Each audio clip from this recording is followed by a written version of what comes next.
بسم اللہ الرحمن الرحیم۔ السلام علیکم۔ آج تاریخ اسلام کے کچھ حکمرانوں کے واقعات بیان کرتی ہوں۔ عید کے روز امیر المومنین کے بچوں کا حال۔ حضرت عمر بن عبدالعزیز کی بیوی نے ایک دن شکایت کی کہ عید الفطر سر پر آ رہی ہے، سب لوگ نئے کپڑے پہنیں گے، ایک ہمارے بچے ہیں، خلیفہ وقت کے فرزند ہونے کے باوجود پھٹے پرانے کپڑوں میں ہوں گے۔ امیر المومنین نے بیت المال کے خزانچی کو رکا لکھا کہ ہمارا حق خلافت 1 مہینے کا پیشگی بھیج دیجیے۔ محتمم بیت المال نے عرض کیا، بادشاہ کا حکم ہے، مجھے کوئی عذر نہیں، لیکن امیر المومنین کو کیوں کر یہ یقین ہے کہ وہ 1 مہینے تک زندہ رہ سکتے ہیں، اور اگر اس کا جواب نفی میں ہے تو غریبوں کے مال کا حق کیوں پیشگی ہی اپنی گردن پر رکھتے ہیں؟ فرمایا، خزانچی کا خیال بہت صحیح ہے۔ اللہ اللہ! کیا لوگ تھے! زبانیں حق کہنے کے لیے آزاد تھیں اور کان حق سننے کے لیے کھلے تھے۔ خلوص کے ساتھ جسارت اور دلیری تھی اور فراخ دلی کے ساتھ شنوائی۔ خلیفہ سے ایک 11 سالہ لڑکے کی گفتگو۔ حضرت عمر بن عبدالعزیز رحمۃ اللہ کو جب خلافت ملی تو اطراف و اکناف سے لوگ مبارکباد کے لیے آئے۔ ان میں ایک حجازی لڑکا بھی تھا جو بے ریش اور برود اور بالکل نو عمر تھا۔ خلیفہ نے کہا، اے لڑکے، کسی اپنے سے بڑی عمر والے کو گفتگو کرنے کے لیے پیش کر۔ لڑکا: امیر المومنین، جب خداوند کریم بندے کو زبان متکلم اور دل ذکر کرنے والا عطا کرے تو وہ کلام کا مستحق ہوتا ہے، اور اے امیر المومنین، اگر عمر کا لحاظ ہوتا تو اس وقت امت میں جو آپ سے بڑی عمر والے ہیں وہ خلافت کے زیادہ مستحق ہوتے۔ امیر المومنین: اے لڑکے، تو کیا کہنا چاہتا ہے؟ لڑکا: ہم مبارکباد عرض کرنے کے لیے آئے ہیں۔ خداوند کریم نے ہم پر احسان کیا ہے کہ آپ جیسا عادل اور منصف خلیفہ ہم پر مقرر کیا ہے۔ امیر المومنین: اے لڑکے، کوئی اور بات؟ لڑکا: بہت سے ایسے بادشاہ گزرے ہیں جو خدا کے حلم پر مغرور ہو گئے اور نہ سمجھے کہ خداوند کریم کی لاٹھی میں آواز ہوتی ہے۔ خوشامدی مصاحبوں نے ان کو رعایا کے حالات سے غافل کر کے نفس پروریوں میں پھنسا دیا۔ بے شک ایسے لوگ جلتی ہوئی آگ کا ایندھن ہیں۔ اے امیر المومنین، ہماری دعا ہے کہ آپ ایسے لوگوں میں داخل و شامل نہ ہوں، بلکہ دعا ہے کہ خداوند کریم اس امت کے نیک لوگوں کے ساتھ آپ کا حشر کرے۔ حضرت عمر بن عبدالعزیز رحمۃ اللہ نے اس لڑکے کی عمر پوچھی تو معلوم ہوا کہ صرف 11 سال کی ہے۔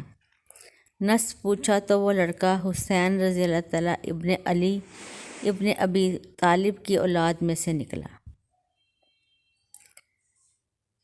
خلفاء بنی امیہ کے زمانے کے کچھ اور واقعات۔ آج بھی سلاطین کے یہاں علماء اور رؤساء کی آمد ہوتی رہتی ہے۔ حکام و امراء کی چوکھٹ پر آج بھی جبہ سائی ہوتی ہے۔ ہمارے بزرگان سلف کو بادشاہوں کے بلانے بلکہ ان کے مجبور کرنے سے درباروں میں جانا پڑتا تھا۔ بعض ایسے بھی تھے جو اپنی مرضی سے دربار میں جاتے تھے، لیکن وہ لوگ ان کے بے جا رعب و اقتدار سے دبتے نہیں تھے، اور چونکہ کوئی غرض لے کر نہ جاتے تھے اس لیے آزادانہ گفتگو کرتے تھے، اور جن بادشاہوں یا حاکموں کو خداوند کریم نے اپنے مخالف و موافق باتیں سننے کی توفیق عطا کی تھی وہ سنتے تھے اور ان سے فائدہ حاصل کرتے تھے۔ طاؤس کا جذبہ ایمانی۔ ایک مرتبہ ہشام بن عبد الملک حج کو جانے لگا تو طاؤس یمانی کو طلب کیا۔ انہوں نے دربار میں پہنچ کر فرش کے کنارے جوتیاں اتاریں، پھر السلام علیکم کہہ کر اس کے برابر بیٹھ گئے اور کہا، کیوں ہشام، تیرا مزاج کیسا ہے؟ ہشام کو سخت غصہ آیا اور کہا، یہ کیا گستاخانہ حرکتیں ہیں؟ نہ مجھ کو امیر المومنین کہہ کر خطاب کیا، نہ کنیت کے ساتھ نام لیا، اور نہ میرے ہاتھ چومے۔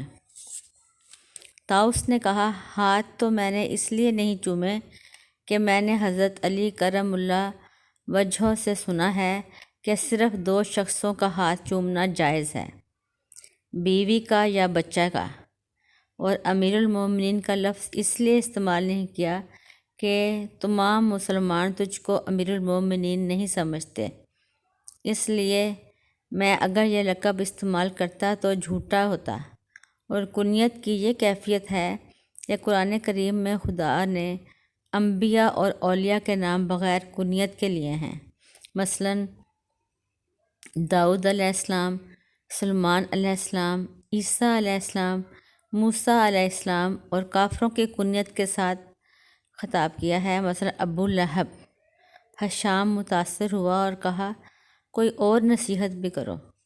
طاؤس نے کہا کہ میں نے حضرت علی کرم اللہ وجہہ سے سنا ہے کہ دوزخ میں بڑے بڑے سانپ اور بچھو ہوں گے جو ان سلاطین کو کاٹیں گے اور ڈنگ ماریں گے جو رعایا پر ظلم کرتے ہیں۔ یہ کہہ کر وہ اٹھے اور چلے گئے۔ ابو حازم کی عبرت آموز نصیحت۔ سلمان بن عبد الملک مدینہ گیا تو ابو حازم کو بلا بھیجا اور کہا، کیوں ابو حازم، ہم لوگ کیوں موت سے ڈرتے ہیں؟ ابو حازم نے کہا، چونکہ تمہاری دنیا آباد اور آخرت برباد ہے، اس لیے تم کو آبادی سے ویرانے میں جاتے ہوئے ڈر لگتا ہے۔ کلمہ حق کی سزا۔ حجاج بن یوسف نے حطیت زیارت کو اپنے دربار میں بلایا اور کہا، تم مجھ کو کیسا سمجھتے ہو؟ حطیت نے کہا، تو خداوند کریم کا دشمن ہے۔ حجاج نے کہا، اور عبد المالک بن مروان؟ حطیت نے کہا، اصل تو وہی ہے جو اس کی فرع ہے۔ حجاج نے اس پر نہایت بے دردی اور بے رحمی سے طرح طرح کے عذاب دے کر اس کو شہید کر دیا، لیکن انہوں نے اف تک بھی نہ کی۔